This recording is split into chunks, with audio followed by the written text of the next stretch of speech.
Abatuuze mu tawuni kanso y'e Kachira mu disitulikiti y'e Jinja bawuniikiridde mmotoka ya mutuuze munnaabwe bw'ekutta omuliro mu ngeri eyeewuunyisa mu kiro.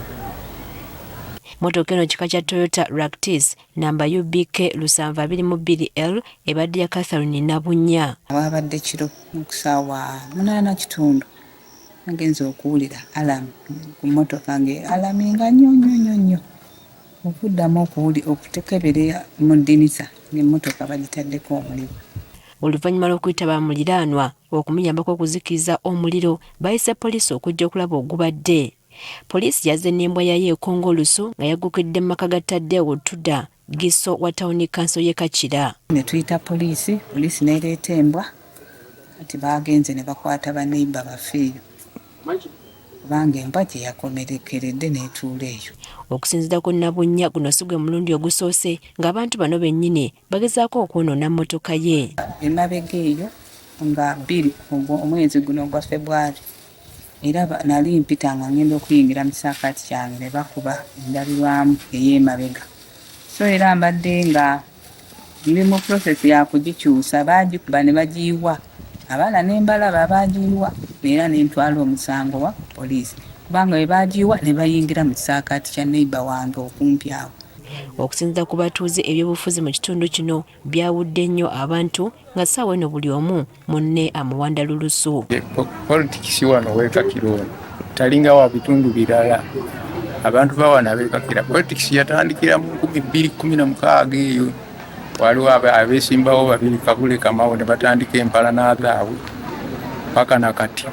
Omwogezi wa poliisi mu bitundu by'eno James Mubi ategeezezza nga Gisso bwe yamaze dda okukwatibwa okuyambako mu kunoonyereza. Nga kituufu emmotoka yakumiddwako omuliro. Taddeewo Yuda akolanga Gisso Kakira tawuni kanso mu disitulikiti y'e Jinja. So wetwogerera Gisso ono ali mu kkomera wano poliisi enkulu y'e Kakira. Ayongerako nti entabwe yandibanga evudde ku byabufuzi n'enjawukana mu b'eŋŋanda kubanga mmotoka eyayidde ebadde ya mukyala wa muganda wa Taddeewo ng'abooluganda bano bawagira abantu ab'enjawulo mu kalulu akaakaggwa obutakkaanya bwabwe gye bwatandikira. Kano akalulu akakaggwa mu Butembe constituency mu disitulikiti y'e Jinja. Mwami Taddeewo yali alina candidate gwawagira ne mwami Innocent nga alina candidate gwawagira kakati nga waliwo friction wakati awo.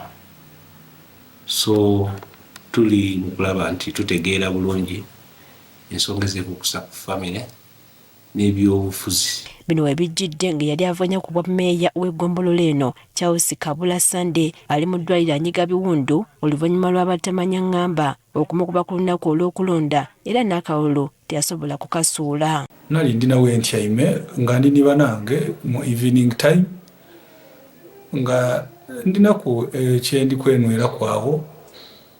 So mu kiseera kye nali nti ntuusizza akaseera kange kakutambula kwirayo kugoola waka saawa nga ndala awo ne daakikooti 2 kakotandisa ogema kwakazikiza najja okubona bwe najji nga ndi kutoola ekyokuna kyange wansi najja owulira omuyiggo nga gunkubalula okuva eno einuma gwakuba wagati wa nkoto na ibega. Ono agamba nti ebyokwerinda by'ekitundu gy'abadde akulembera bibi nnyo kubanga okusinza ku kyaliko kati yagezaako okuloopa ku poliisi kyokka twali na kimu kyali kikoleddwa.